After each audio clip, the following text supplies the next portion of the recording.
this is Barry here, and you are very, very welcome to today's episode of the Passion to Profits podcast. Now, in today's podcast episode, I want to talk about broke thinking and talking. Now, what triggered this podcast episode today was something that was a comment I got from yesterday's podcast episode. Now, in the podcast episode yesterday, I was talking about not treating your passion business as a side hustle, as a hobby, because if that's the way you look at it, you're never going to be successful. Now, I got a comment below one of my videos on YouTube where somebody said, well, that's the wrong way to think about it. That if you treat your passion business or your passion like a business, it will become a chore, and it will become a chore that you don't like, and you are going to hate your passion. Now, this person who said that wasn't thinking, and that is broke thinking. And too many of us think that way. And in this podcast episode, I'm going to give you some things to think about. Maybe these are thoughts that you think yourself, or things that you say, or things that you've heard from other people and assume it's the truth. And in this podcast episode, I'm going to give you 10 things that are broke things that you need to turn around, stop thinking, and stop talking about because they're not true. Now, the first thing was what that person said yesterday, was that if I turn my passion into a business, I'll hate it. Now, is that true? Is that really true? Do I know that this person who made that comment, is that what they're doing at the minute? Are they actually trying to build a business around your passion or their passion?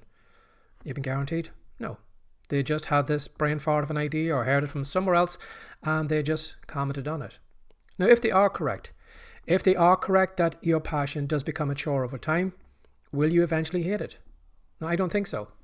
And the reason I don't think so is that when you love what you do, if you find days where you're not motivated, you're not inspired, you don't want to do the work, you will find it a lot easier to show up and do it, because at the very worst, it's going to be likable.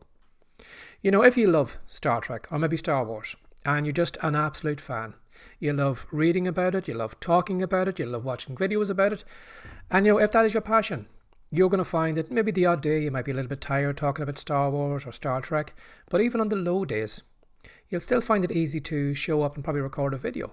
Maybe show people around a collection of toys you have in the house. Maybe write a blog post about it, because it's likable on the low days. But people come online trying to make money, doing things they have no love for, and then they wonder why they give up after a couple of weeks and aren't successful. Now, if you think about the person who is passionate about what they do, even on their low points, that thing that they like doing, that is a passion, will be likable. They'll be able to take actions. They'll be able to make the videos, write the blog posts, or do whatever they need to do on the low days. But if you come at something that you've got no love for, and you find your motivation on that day is absolutely zero, you're guaranteed you're not going to make the videos, because you already detest what you do. So I would argue with that person is wrong. That even if you do turn your passion into a chore, that even on the bad days, you will be able to show up and do the work. And I want you to think about this for a moment. There are so many people offline working in 9-to-5 jobs that they absolutely detest and yet still go to it. Now, if you had a business that was your passion and it wasn't, it was becoming a bit of a chore, do you not think that at least you are in a better situation than someone who's going off to a job that they detest? Now, you can be guaranteed that you are going to stick with what you're doing longer than maybe sticking with that 9-to-5 job that you absolutely detest. And that's the point that person missed. That even if your passion does become a chore, it will be a chore that you like doing. Now, what I'd say as well to another broke thought that we have is that I'm not ready yet. I'm not ready to build a business around my passion. I'm not ready to record my videos. I'm not ready to write blog posts. I'm not ready to record podcast episodes. I'm just not ready. Now, that's another lie. And it's broke thinking. Because you're never going to be ready. You're never going to be ready to record your first video. You're never going to be ready to write your first blog post. You're not going to be ready to record a podcast episode. There's not going to be any magical moment where you're going to jump out of bed, pull back the curtains, the sun is going to be shining through the clouds, and you're going to say to yourself, this is the day. This is the day that I'm going to record that video. And you know that for a fact, because as you look back through the rest of your life, there's never been those magical moments where everything was hunky-dory, everything was perfect, all your ducks were lined up, and that was the perfect day to take action. So you're never going to be ready. I was never ready the first time I recorded my video. I was never ready the first time I wrote my first fiction book. I was definitely not ready the first time I recorded a podcast episode. But yet, here I am. So you need to stop telling yourself the fact that I'm not ready or that I'll wait until I'm ready, because you'll never be ready. And looking back through the rest of your life, that is a lie, because it's never happened in the past and it's never going to happen in the future. You're not going to be ready today. You're not going to be ready next week, next month, next year. You're just going to kick that can down the line and you're never going to take action on it. So stop telling yourself that lie, that you're not ready. You are ready, and you can start where you are right now. Another thing that this person that commented below my video yesterday said, well, it's not about the money. I just want to enjoy my passion. That's fair enough. You can enjoy your passion. You can be a musician maybe who loves the passion, who loves playing music, who would gig all over the country for free, perform for free. But how long would you keep doing that? How long would you keep a roof over your head? How long would you be able to feed yourself? How long would you be able to care yourself? If you give everything away for free and you're not making any money out of it, well, do you think that's going to last too long? No. So what you need to do, again, it's a thought that a lot of people don't have. They feel that my passion should be separate from money, that money is an evil thing, that if I ask for money for something that I love doing, well, then it's not fair. It's not right. I'm cheating the system, because it shouldn't be easy for me to do something and for me to accept a lot of money for it. That's a mental block that you have in your head.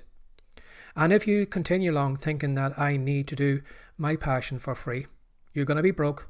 You're going to hate it.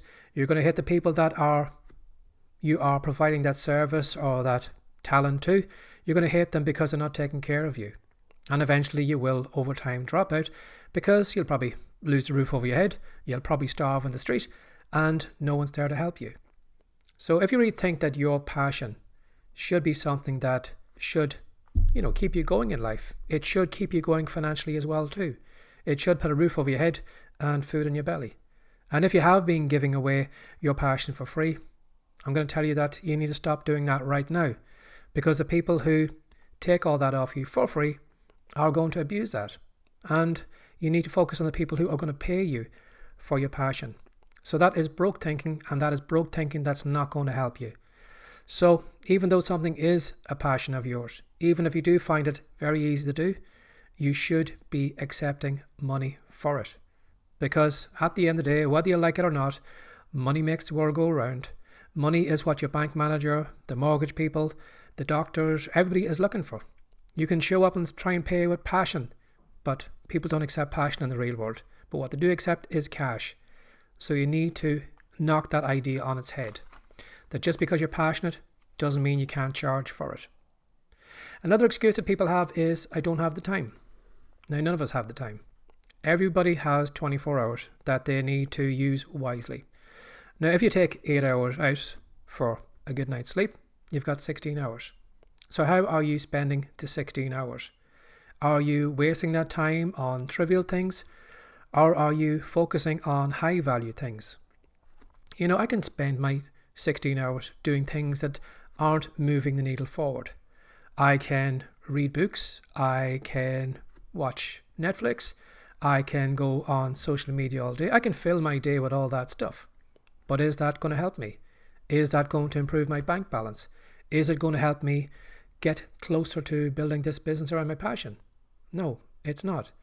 So when it comes to how you spend your day, you need to ask yourself this question as you find yourself doing trivial things. And just ask yourself, is this the best use of my time? Is the best use of my time sitting on TikTok all day watching videos? Is this the best use of my time being in a forum where we're just ranting and raving at each other and just talking about Trump or talking about this or that or the other? Is that the best use of your time? Is that putting money in your pocket? Is that building your business? You're going to find most times it's not. Now, I know we need to take time out of our day because we have to. You might have a day job, you probably might have family to take care of and things like that. So you may already have commitments that eat into a lot of the 16 hours. But you can be guaranteed that there is a segment of your day that you should be focusing on high value things. All the trivial stuff should be knocked away. You should look at what you're doing and you say to yourself, is what I'm doing right now bringing me toward the perfect life that I want, or is it just keeping me here? And most times you'd find it's just keeping us here. And what we need to do is we need to keep our eyes on the prize. Say to ourselves every hour or so, is this the best use of my time? Is there something better that I could be doing here? I can sit in the car here wasting my time, or I can take my phone out and record a video, or maybe you do a podcast episode, but how can I make my hours more productive and more valuable, that I'm going to get to where I want to get to a lot quicker? So see your time as valuable. You can make as much money as you want in the world, but you can't generate more time. The clock is constantly ticking, and you need to value your time as more valuable than cash, because you can't get it back. So you need to focus on what is the most valuable thing you can do in the free time that you have. Another excuse that I see people make is there's too much competition. Again, that's broke thinking, because what they're thinking is there's so much competition out there on the internet. There's so many people on TikTok, there's so many people on YouTube, there's so many people with blogs and websites and all that, and that if I show up today, well then I'm just not going to stand out. And the reason that is broke thinking is because when people think like that, they are comparing themselves to everyone else. They're thinking to themselves, well, my videos are going to be like everybody else's videos. My blog posts are going to be like everybody else's. My website is going to be like everybody else's. But if you put more of you in your business, you are going to separate yourself from the competition, because you're going to show the world that you are unique. You're not a copycat. So your videos are going to be your videos. Your blog posts are going to be your blog posts. And your TikToks are going to be your TikToks. So your content is going to make you separate from everyone else. And again, too, we believe this kind of idea, like I said yesterday in yesterday's podcast episode, is that we have this notion of the competition. The competition is what we need to fight against. The competition is I need to get customers from the competition. I need to pull traffic from the competition. Competition is going to bring me down. But as I said yesterday, the only competition that's going to bring you down is you. You are going to be the one that's going to screw this up, because you are going to stop doing the work that needs to be done. You are not going to do it to your best ability, and it's not going to be the competition who's in charge of your content today. It's not the competition who's in charge of you showing up or not. It's not the competition that's in charge of you doing your best work or not. That's all on your shoulders. And if you don't show up, don't create good content, don't create good products, well then you've only got yourself to blame. So the competition has nothing to do with it. You need to focus back on you, and you need to put you in your content. Make sure you put your personal stamp, your brand on everything that you do, so that you stand out from everyone else. So you're just not another face in the crowd. Another thing you need to think about is not being good enough. Again, that's broke thinking, because it's the thinking that a lot of us have, that when we come online, when we're about to do something we've never done before, immediately we have this thought, well, I'm not good enough. I'm not good enough to make videos. I'm not good enough to have a podcast. I'm not good enough to create digital products. I'm just not good enough. And that is true. You're not good enough. But how could you be good enough on your first day recording a video? How could you be good enough recording your first podcast episode? How do you think your first digital product is going to be good enough if it's your first digital product? Now, common sense would tell you that the only way you're going to improve, the only way you're going to get better is by showing up and doing the work over and over and over and over again. And even though you feel that you're not good enough on day one, you still would record your video. You do it in day 2, day 3, day 4. And then over time you would find that you get better at video. You get more comfortable on it, that people would like what you do. But you can't expect to be at a starting point of being good enough before you start. It's like filling your head with all this knowledge and saying, I need to gather all the knowledge all over the world before I can start. Now, how long is it going to take you to gather all that knowledge? And even at that point, do you still think you'll be good enough to start? Again, that's a mental block we have. We believe we're not good enough, and we'll never be good enough. And again, we'll kick that can down the road and we won't get started. So even though you don't feel you're good enough, that's no excuse not to show up today. That's no excuse not to make a video, write your blog post, create your ebook, or do whatever you want to do. That's no excuse. Again, that's broke talking and broke thinking. Again, another one is, what if I fail? A lot of us are afraid to start because we're afraid of failing. And if we don't start, well, it means we didn't fail and we protected ourselves. And even though we protected ourselves, our life doesn't change. That big goal, that big dream Doesn't come anywhere closer to us, but at least we're safe because we didn't fail. Now, I want you to think about that for a moment. Would you not rather fail a couple of times and get to that goal that you want? Or would you rather play it safe and be here in this nice little comfy comfort zone where you don't achieve anything and your dreams don't come to you? You don't make the money, you don't build a business around your passion, and you don't have any success. Now, you can't have one or the other. If you're looking for the big dream or the big goal, it's going to involve failure.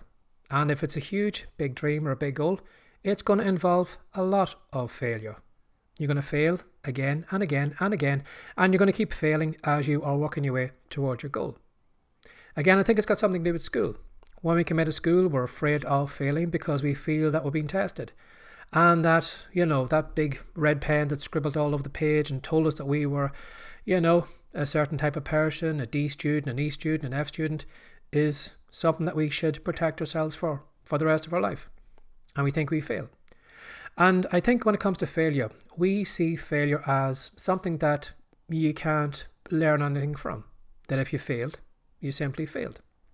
But really, when you fail, it's never kind of a zero gain, because there's always something you gain from a failure. Like this video here. I can record this video, and this video could be an absolute failure. Now, I am willing to show up and record this video, regardless if it's a success or if it's a failure. Now, if I find in the next couple of days that maybe nobody watches this video, nobody listens to this podcast, and it's a complete and absolute failure, at least I've learned something from it. At least I've learned, well, this is a topic that I won't talk about again. And I've also learned a little bit more about myself because I sat down here for however long it took me to record this podcast episode. So I've actually added a bit more to my character. I have shown that I am committed to the journey. I am committed to do what I want to do. And even though it's a failure, I have still gained something from it. And you need to knock out that idea out of your head that a failure is a zero net gain, that there's nothing gained from it. You're always gaining something from failure. You're learning knowledge. You're learning something new about yourself that when you go back to your next attempt, it means you can just remember not to talk about that topic because you know it's not going to work again. So your second video is probably going to be a little bit better. But again, if you fail in that one, again, you take the knowledge from video 2 and then you take that into video 3, knowing that you're not going to talk about that topic. So each time your videos are getting better and better and better. So again, too many of us see failure as just failure. And again, that's broke thinking and broke talking that is keeping us in our little safe space. Now you can stay in that little safe space. I don't really care. But if you have this big dream or this big goal, you need to be willing to step into the unknown. And the unknown is filled with failure and success. We don't know what's going to happen next. You could meet a string of failures and then have a string of successes. Or you might have maybe a success, a failure, success, failure. You don't know. But you need to take the chance. And if you don't take the chance, you can forget that big dream or goal of yours off in the future. It's never going to happen. Now as well too, another broke thinking and broke talking thought that people have is, I need the perfect opportunity. Now what I'm going to do is I am going to wait around for the perfect opportunity to come along. I'm going to sit here on the edge of the internet and I am going to look at what everybody else is doing. And what I'm going to do is I'm going to maybe just study the podcasters for a while and think to myself, well, is podcasting a good opportunity for me?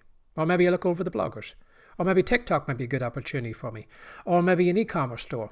Or maybe I should be doing something in Etsy. And so you're standing on the edge of the internet wondering, well, which opportunity should you go for?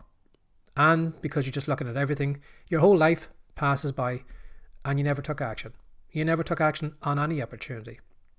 Now you're going to find that opportunity does knock on the door, but it knocks on the door of people who are already up and running. And you're going to find that by you taking action, you're going to learn things. You're going to discover things about what you're doing. Again, as I said here before, I could find that as I'm recording these videos, that maybe these videos aren't any good, but maybe because I took these videos and turned them into blog posts, I find that maybe my blog posts take off. So all of a sudden now I've learned I have an opportunity to see that blogging is where I should be going instead of recording videos. But the only reason I learned that was because I was already up and running. I was already taking action. I was paying attention to what was working and what wasn't working. And then I veered off in that direction. But if I'm standing on the sideline and I'm looking at videos or I'm looking at Facebook or I'm looking at blogging, I'm not going to know which one is best for me. I could pick which one, but I don't know. But it's only by me taking action that I'm actually going to see what's working and what's not working. And you're going to find that opportunities will come to you. And you're going to find that people will give you opportunities when they already see that you are someone who's up and working and trying to achieve something. You're never going to find somebody who's going to come on your door today, walk into your home, over to you, sit on the couch and hand you an opportunity. They're not going to do that because they're just going to see you as a couch potato. But if they already see you trying your best, taking action, people will be attracted to you. They will give you opportunities.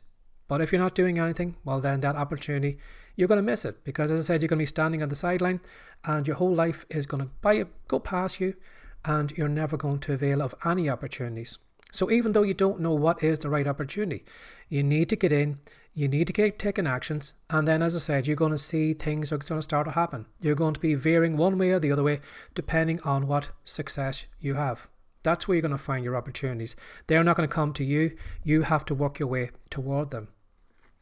Now, another excuse that I see people having is, I don't have the time, the money, or the skill. Here's the thing. You're never going to have the time. You're never going to have the money. You're never going to have the skill. You know, I didn't have the money to start doing what I'm doing right now. I didn't have the time.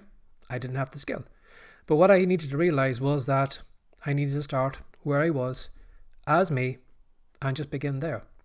You know, you probably have heard this saying like the journey of 10,000 steps or to 10,000 miles begins with a single step. And too many of us think we need the right trainers. You know, we need the right trainers before we go on this big walk. But you could begin that walk in a pair of sandals. You could begin that walk in your bare feet. But every step you would take would bring you to the end of that journey. But too many of us are waiting for the right, experience, the right skills, the right time, the right money before we begin. We're waiting for those fabulous runners before we'll start the walk. But you can be guaranteed that the money probably is not going to show up at any point in the future. You're not going to get more time in your day. You're probably not going to develop any more skills or any abilities by just sitting here. So what you need to do is you need to start where you are. And if you think, well, right now you're not the right person for it, or that you're broke, or that you just haven't got the right skills, here's something I want you to think about. And you can find this anywhere on the internet. And that is, someone is doing what you would like to do with less time, with less ability, and with less skills than you have. Have you ever seen sometimes maybe somebody who has a disability? Somebody maybe who was born with a genetic disability, or someone who maybe had an accident and lost maybe a couple of limbs. And we see these people going to the Olympics. We see these people throwing themselves out of the airplanes. We see these people, doing great feats. And those people are limited. Those people have disabilities. And then here is us waiting for the right moment with all our abilities, and yet we're not taking action. And sometimes those people are what we need to, look up to and realize, isn't that amazing that person's actually doing that they're not allowing that to hold them back. And you're going to find that, as I said, somebody is doing what you would like to do who doesn't have the ability that you have, talent, money, looks, or whatever, but they're already up and running. And they are going to be light years ahead of you if you are not taking action today. And then finally, if it's meant to be, it'll be. Again, that's stupid, broke thinking. That's like the field of dreams that if you build it, they will come. Now, I can build a filling station out in the middle of the countryside. And I can have my petrol pumps, my gas pumps, and I can be standing there all day waiting for a car to turn up. Now, that's a bit of a kind of idiotic thinking that just because I put a gas station in the middle of nowhere, that people are going to show up. Yes, the other person might be driving by and might need gas and pull in. But if I've got a gas station, wouldn't it make sense to tell everybody what I was doing? Advertise it, try to get my name out there in as many different places as I can to attract people and customers to me. It'll make sense to do that. So if you think by having a passion, it means that for some reason, people are just going to magically come out of the woodwork and find you and give you opportunities, you're deluded. It's never going to happen. So even though you might have the passion, even though everybody says you're talented and you're brilliant, If no one knows that you're there, well, then no one knows that you're there. You know, you can visualize, you can say mantras, you can do affirmations, you can do all those things. But none of those are going to bring people to your door. So even if you have a passion, don't sit on your butt. Don't expect people just to randomly fall across you on the internet, just to land on your blog one day and realize how amazing you are. You need to get off your butt. You need to get out there.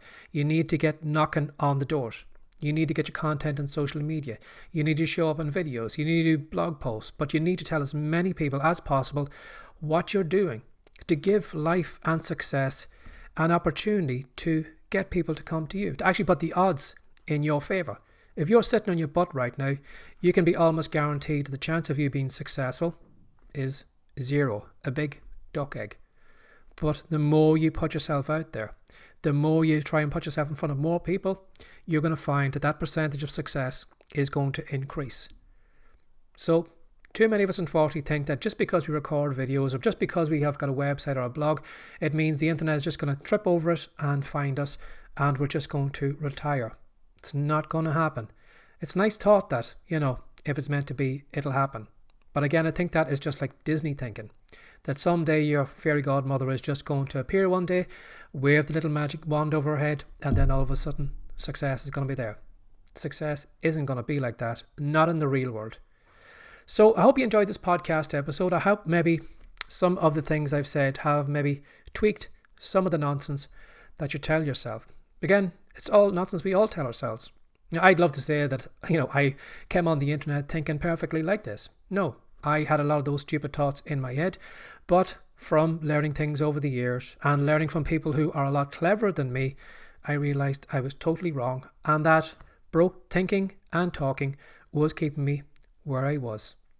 So if you enjoyed this podcast episode or if you'd like to leave a comment below this video, please feel free to do it. I won't bite, I promise. And as always, have a lovely day. Take care. Bye-bye.